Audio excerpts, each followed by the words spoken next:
Chief Olumide Adeyemi was a man of immense wealth, power, and influence. A self-made millionaire, he owned multiple businesses, luxurious estates, and a fleet of expensive cars. But despite his success, he was troubled by a lingering doubt. Did his wives truly love him? Or were they only with him for his money? He had married 2 women. The first, Kemi, was the woman he had met in his youth, back when he was still struggling. She had stood by his side, encouraging him through his failures until he finally became rich. The second, Bola, was a stunning young woman he had married years later. Unlike Kemi, Bola had entered his life when he was already wealthy, and he sometimes wondered if she loved him or for what he could provide. Lately, he had observed differences in their behavior. Kemi remained consistent, caring, patient, and devoted. Bola, on the other hand, had become demanding, always talking about money, designer clothes, and luxurious vacations. The doubt in Chief Olumide's mind grew stronger with each passing day. One evening, as he sat alone in his study, sipping a glass of palm wine, he made a decision. He would fake his death to uncover the truth. The next morning, he called his most trusted friend and lawyer, Barrister Tunde, to discuss his plan. Tunde, I need to do something drastic. I want to know who truly loves me. I want to fake my death. Tunde stared at him, wide-eyed. Chief, are you sure about this? It's a risky plan. What if it backfires? Olumide sighed. I must do this. I need to see their true reactions when they believe I am gone. Help me arrange it. Announce my death in the papers, prepare the legal documents, and let's see who truly mourns me. Reluctantly, Tunde agreed, and within days, the news spread like wildfire. Chief Olumide Adeyemi was dead. Kemi and Bola were both informed separately. Their reactions were immediate, but strikingly different. Kemi collapsed upon hearing the news, wailing uncontrollably. She locked herself in her room, refusing to eat or speak to anyone. Her grief was unbearable. Bola, however, had a different response. Instead of mourning, she immediately called her friends, excitedly discussing Chief Olumide's wealth. She asked about his will, curious about what she stood to inherit. Within days, she was already meeting with a new man, laughing and enjoying herself as if nothing had happened. Unknown to them, Chief Olumide, disguised as an old man, was watching everything from a safe distance. He saw Kemi's genuine pain and Bola's shameless greed. His heart clenched. He had his answer. Now, it was time to decide what to do next. Chief Olumide sat in a dimly lit hotel room, his heart heavy with the truth. He had hoped deep down that he was wrong about Bola, but what he had seen confirmed his worst fears. He clenched his fist as he recalled the sight of her laughing, already entertaining another man barely a week after his death. Meanwhile, Kemi had remained in mourning. His spies had told him that she barely ate, refused visitors, and spent hours locked in her room, praying for his soul. Even their children were worried about her health. How could I have been so blind? Olumide muttered to himself. He had always known Kemi was a good woman, but he had let his ego and greed push him toward a younger, flashier wife. Now, the truth was undeniable. Tunde arrived later that evening, carrying a folder. Chief, the legal proceedings are in motion. Bola has already started pressuring your lawyer to read your will. She's eager to claim her share of your fortune. Olumide chuckled bitterly. Let her think she has won. I want to see how far she will go. Tunde hesitated. And, Kemi? What do you want to do about her? She's suffering, Chief. The poor woman hasn't stepped out of the house since she heard the news. Guilt gnawed at Olumide's heart. He never intended to cause her pain, but he needed to see who was truly loyal. Let's wait a bit longer, he decided. I need to see if Bola will go to the extent of betraying my memory. Once I have all the proof, I'll make my return. Over the next few days, Bola's actions grew more shocking. She wasted no time in throwing a private party, inviting close friends and even Chief Olumide's business associates. Dressed in an extravagant outfit, she moved around the party, laughing and making bold statements. "I'm still a young woman," she announced at one point, sipping expensive champagne. "I can't waste my youth mourning. Life goes on." One of the guests leaned in. "What about Chief's wealth? Has the will been read yet?" Bola smirked. "I've already spoken to the lawyer. Once the will is settled, I'll be the happiest woman alive." Chief Olumide, disguised among the waiters at the party, felt his stomach churn. This was it. This was all the confirmation he needed. His supposed loving wife had already moved on, eager to enjoy the wealth he had worked so hard to build. The time for pretending was over. It was time to take action. Days later, Barrister Tunde arranged for the reading of Chief Olumide's will. The news had already spread that the distribution of his wealth would take place at his mansion, and anticipation filled the air. Bola arrived in a luxurious lace gown, her makeup flawless, her gold jewelry sparkling under the chandelier lights. She walked in with the confidence of a woman who believed she was about to inherit a fortune. In her mind, she had already started making plans: shopping trips to Dubai, vacations in the Maldives, and perhaps even a new car. Kemi, on the other hand, looked frail and weary, dressed in a simple black gown with a matching headscarf. Her face was still marked with sorrow, her eyes puffy from days of crying. She hadn't come for the money. She had come only because she wanted closure. Tunde stood at the front of the room, clearing his throat before beginning. As per Chief Olumide Adeyemi's last will and testament, his estate, businesses, and financial assets will be distributed as follows. Bola leaned forward, eyes gleaming, barely able to contain her excitement. Tunde continued, 50% of his wealth will go to his first wife, Kemi Adeyemi. Bola's smile faltered. "And the rest?" she demanded impatiently.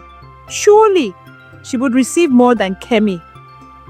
Tunde took a deep breath, adjusting his glasses. "The remaining 50% has been donated to charity as per Chief Olumide's instructions." A stunned silence filled the room. Bola's face twisted in confusion before turning to rage. "That's impossible. What about me? Where is my share?" Tunde sighed. "The will states that, due to certain observations made before his passing, you are entitled to nothing." Gasps rippled through the room.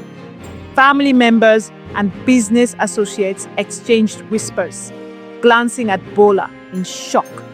The woman who had been so eager to inherit Chief Olumide's fortune was now left with nothing.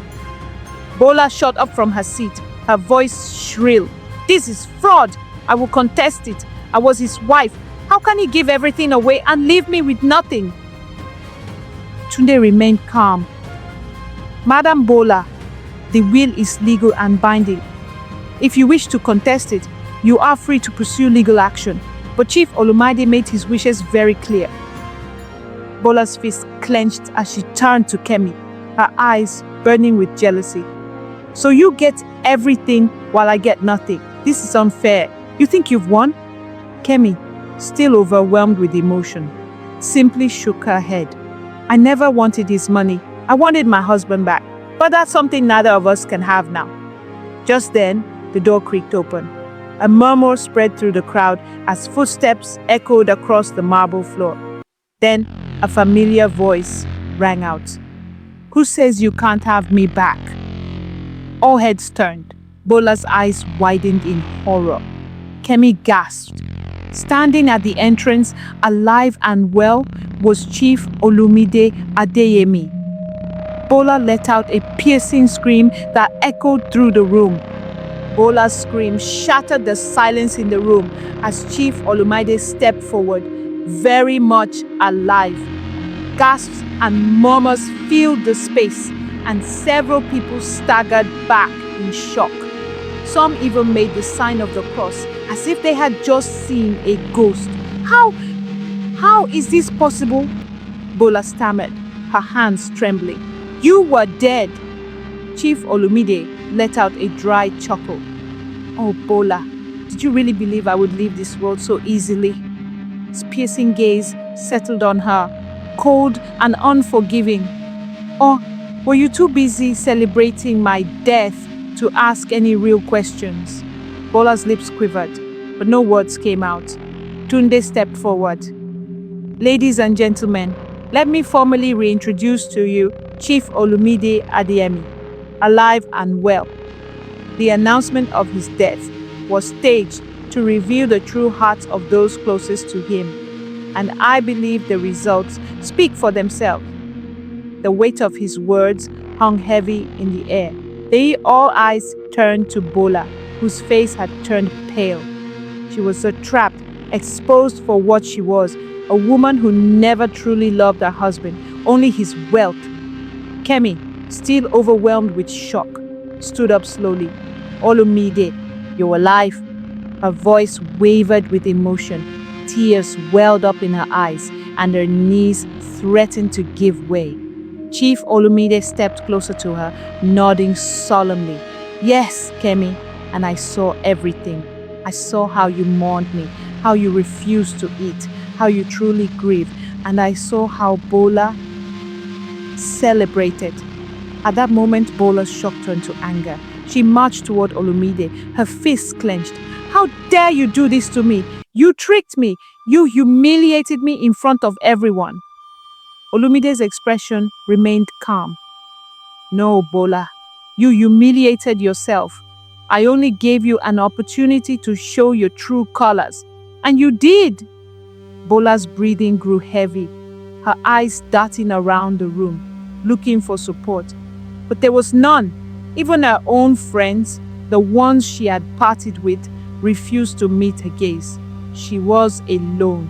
"You can't do this to me," she spat. "I won't accept it. You don't have a choice," Olumide said, his voice firm. "My will stands. You get nothing. And as of this moment, I am officially divorcing you." The room erupted into whispers. "Divorce?" Bola shrieked. "You can't just throw me away like that." Olumide's expression didn't waver. "I can, and I will. The same way you threw away my memory the moment you thought I was gone. I don't want a wife who loves only my money. I want a partner who truly loves me." Bola's breathing quickened as panic set in. She had lost everything: her luxurious lifestyle, her financial security, and her status as the wife of a millionaire. In desperation, she lunged toward Olumide, grasping his shirt. "Please, I can explain. I was scared. I didn't know how to cope." Olumide pulled her hands off him gently but firmly. "The only thing you were scared of was losing my wealth. And now your worst fear has come true. Pack your things and leave my house." Tears streamed down Bola's face as she shook her head. No, you can't do this to me. I have nowhere to go." Kemi, who had remained silent all this while, finally spoke. "You should have thought of that before revealing your true intentions." Bola turned to Kemi, her expression filled with hatred. "Oh, and I suppose you're the saint now, enjoying all the wealth while I suffer?" Kemi sighed. "I never wanted his money.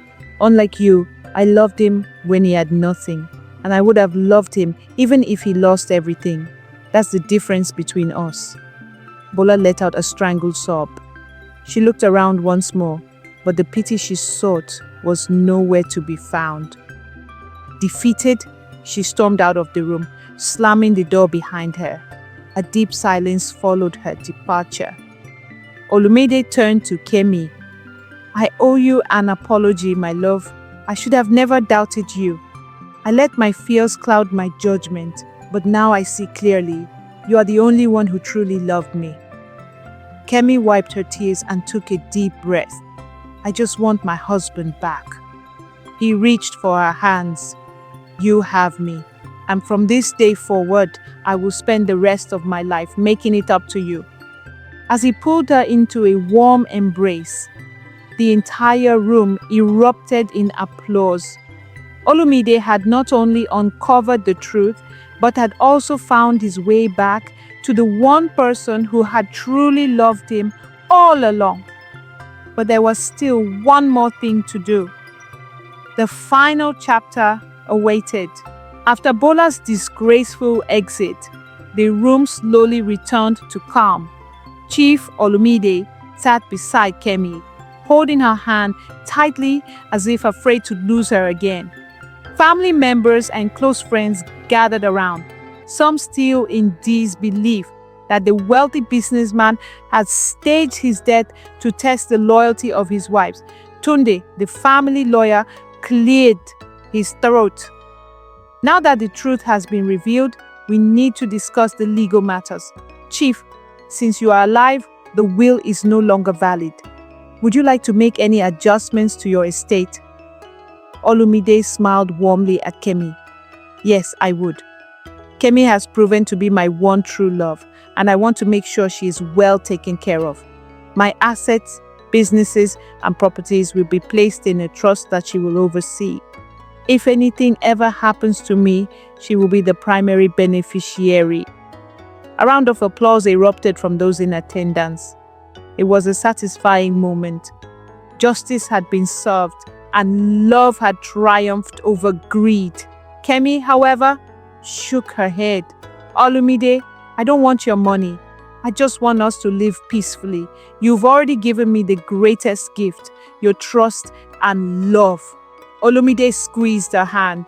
"And that's why you deserve it all. But don't worry, we will use the wealth to help others in need, to build something meaningful together." Tunde nodded, making notes. "Very well, Chief. I will ensure all the necessary adjustments are made." As the meeting concluded, guests began to leave, whispering about the drama that had unfolded.